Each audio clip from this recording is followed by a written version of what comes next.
Hey everyone, I'm Daniel. I'm Chris. Welcome to episode 2 of Among the First podcast. This is exciting. Can I insert cheers here or something? Yes, and intro music now.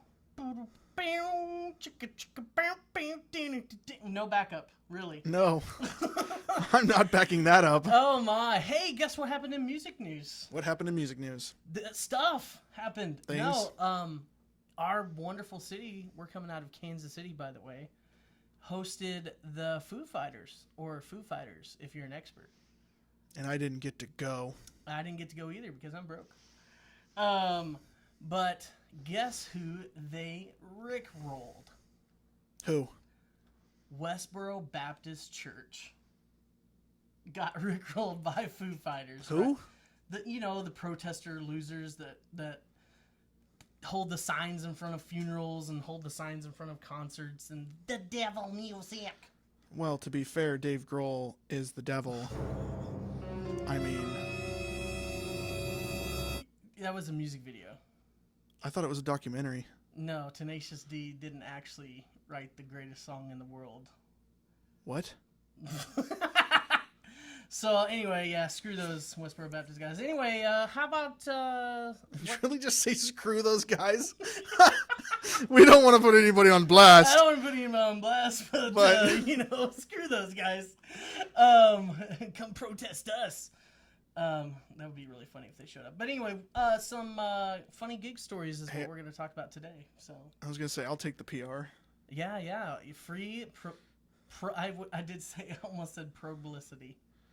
That's a word. It's professional publicity. Look it up. It's a real word. It's an Urban Dictionary. If it's not, I'll edit it in there later. Yeah, I'll put it in on a Wikipedia page. So we're going to talk about some funny gig stories. So what do you got for us? Funniest gig story that happened to me would have been my first gig with my former band. You sound like a guy who just went through something heavy. Yeah, it's my ex band. I'm so jaded. I have a new band now. Anyway, We don't really talk. we don't talk to the ex band. I was in that band though. I know it's a very awkward situation. It's like joint custody of me. Yeah, what if bands were like getting divorced? Yeah, it's like, well, you can use our lead singer, half the year, but the rest of the time we get Scott Stapp. Scott Stapp. I don't know. I was thinking about Creed and Alter Bridge. Oh, okay. I know he's not in Alter Bridge, but anyway. Anyway, back on subject. Let's get to your story. My first gig with my former band, I'm setting up stage, doing sound check, etc. I kneel down to adjust one of the effects pedals on my pedal board in front of me, and I ripped my pants. Like, not even like a little tiny rip like SpongeBob. I'm talking like from crotch to knee. SpongeBob? That's what I ripped my pants. Okay. You haven't seen that episode? No, actually, I have seen that episode. I just forgot about it.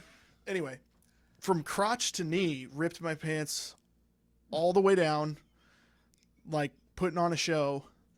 Not the wrong kind of show. Yeah, not the show, wrong kind of show. Not the show the band was hired for. No, definitely not.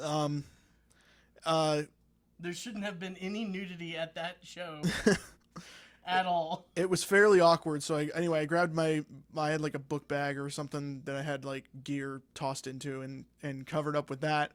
And then had to awkwardly lean over to Dave, who is our bass player now, and awkwardly leaned over to him and was like, I ripped my pants.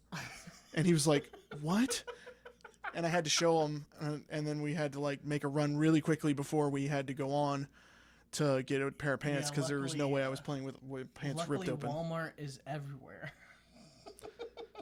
Or unluckily, depending on your outlook. Yeah, depending on your outlook in life, maybe it's unlucky that Walmart is everywhere.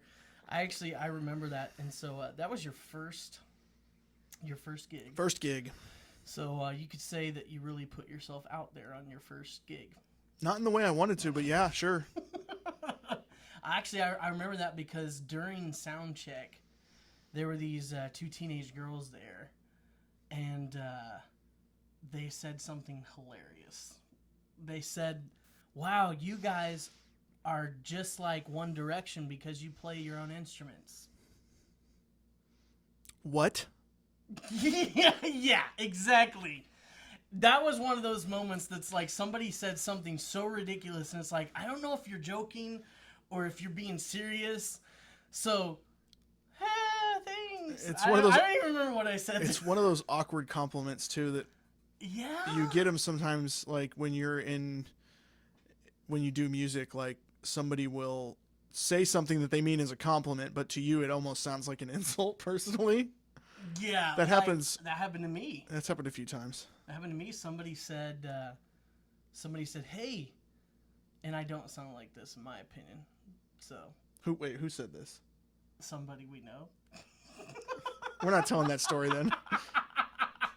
Oh, we can't tell that story? No. Okay, we won't put anybody on blast. Don't want to hurt their feelings. No, we won't. They meant it as a compliment. We won't. I love you. All right. Yeah, so that was definitely a weird compliment. If you've ever gotten a weird compliment, leave a comment. We'd love to read it. Yeah, for the YouTubers, leave a comment down below. Yeah, if you're listening to on SoundCloud, well, tweet us. Where can they find you on Twitter, by the way? We forgot to do that last time. Where can people get a hold of you? I'll tell while you try to remember. I don't tweet myself. While you try to remember, I will tell them. I am found on pretty much every social media thing almost out there. You can find me on Real D Hop. So that's RealDhop. And I'm on Vine, and I'm on YouTube, and I'm on Tumblr, and I'm on Snapchat, and I'm on Facebook, but you can't have my Facebook because that's where my personal life lives, and you're not invited yet. But I still love you. Okay, then. So where can they find you? I'm not good at social media. I have like different things. So my Twitter is @Guyver4, GUYVER4, and then most everything else is just Hops4987, like on Instagram and places. You suck. You have multiple names. I know. I need to fix it. Yeah, you do need to fix that. Speaking of names, segue. Why don't we go through and tell them what Among the First means before we end this lovely episode? Okay. So where did Among the First come from? We kind of actually, ironically, both had, I don't know if ironic's the right word. We both had the same idea. Serendipitous. I remember we both had like a ridiculously long list of names. Some of them terrible. Yeah, some really bad ones. Just brainstorming, like throwing names at a wall, like that's the way it generally happens with bands, but throwing names out there, seeing what sticks, and we both had Among the First. Now, why did we have that? We had that because our last name is Hopkins, and if you look up Hopkins lore and back into the olden times of knights and all that stuff, Yep. you look up that name Hopkins and the crest and all that stuff. Their motto was Inter Primos, which is Latin, not Spanish. Yeah. Which it's an awkward translation when you think about Spanish. But anyway, in Latin, Inter Primos means among the first. And basically, the legends are that the Hopkins clan was like the first people to go into battles and burn castles to the freaking ground. Yeah. So we thought that was freaking awesome, and so that's our band name. And That's pretty much it. We hope you like it. So thank you for listening to this awesome episode that took us forever to record. Please subscribe to our YouTube channel. YouTube changed their rules and says you can't change your name until you get 500 subs. So we need your help so that it's not youtube.com/ZYX1247ABC. So thank you very much. Thanks. You were fantastic. And so were we.